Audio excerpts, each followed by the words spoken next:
Dr. Sanders, it is a pleasure to meet you. Thank you. Please, call me Ron. Okay, Ron. So, here's the deal. I've lived here in Waverly all my life. I'm a third-year student here in the film program at UCI. And I think that the Waverly Butcher could be the perfect topic for my final project in storytelling and documentary. Storytelling and documentaries, huh?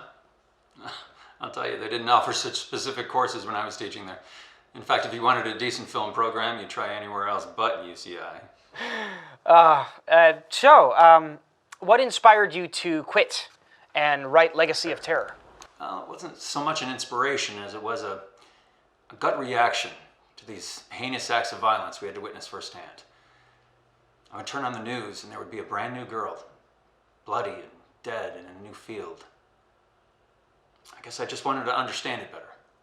More out of obligation than curiosity. Perhaps like you. Oh, yeah, I can understand that completely. So, Bryce Urso, you must have spent a lot of time with him in researching the book, right? I spent enough time with Urso, yes. Yeah, a relentless type of volatile personality that had to be stopped, or it would have become an even greater beast. I think you mean more than man, but less than the hand. You've been to his website, I see. Yeah, it didn't take more than 10 minutes with that man to realize he had a certain taste of, shall we say, captivating his audience. He was an actor. Oh, indeed. And in many ways, his methods were his own type of performance art. I see. Why such particular methods?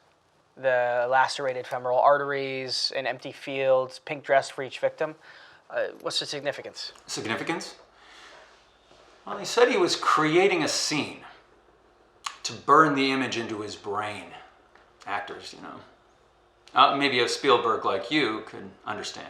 So you have no doubt that Bryce Urso is the Waverly Butcher? Mr. Olson,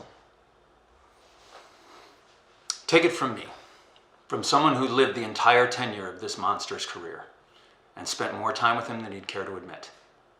He is, without a doubt, your Waverly Butcher. I've looked into his eyes and seen hell look back. Now, he won't contest to anything written in the book. I mean, he basically co-wrote it with me. If I were to ask him, huh? Guess we can stick a pin in that. You'd like to speak with him? I might be able to pull some strings down at County. Wharton Fulton knows me a favor. Really? Well, yes, I mean, you'd be willing to do that for me? Of course. I know what it's like to have a curious mind. Besides, Urso welcomes the attention, even after all these years. He'll admit to it all because they're the facts and because he's very proud of what he did. Does that answer your question? Yes.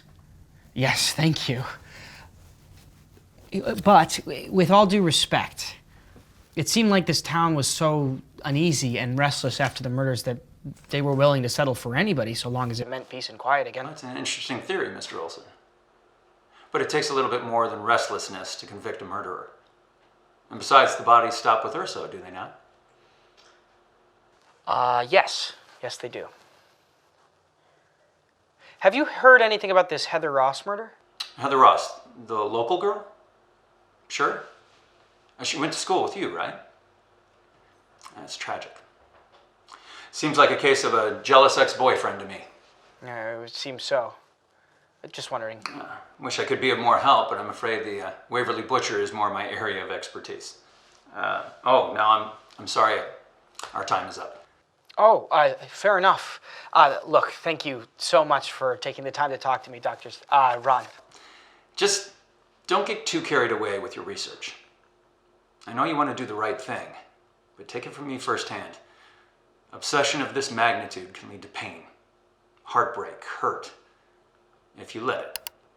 Take care, young man. Thanks. Take care.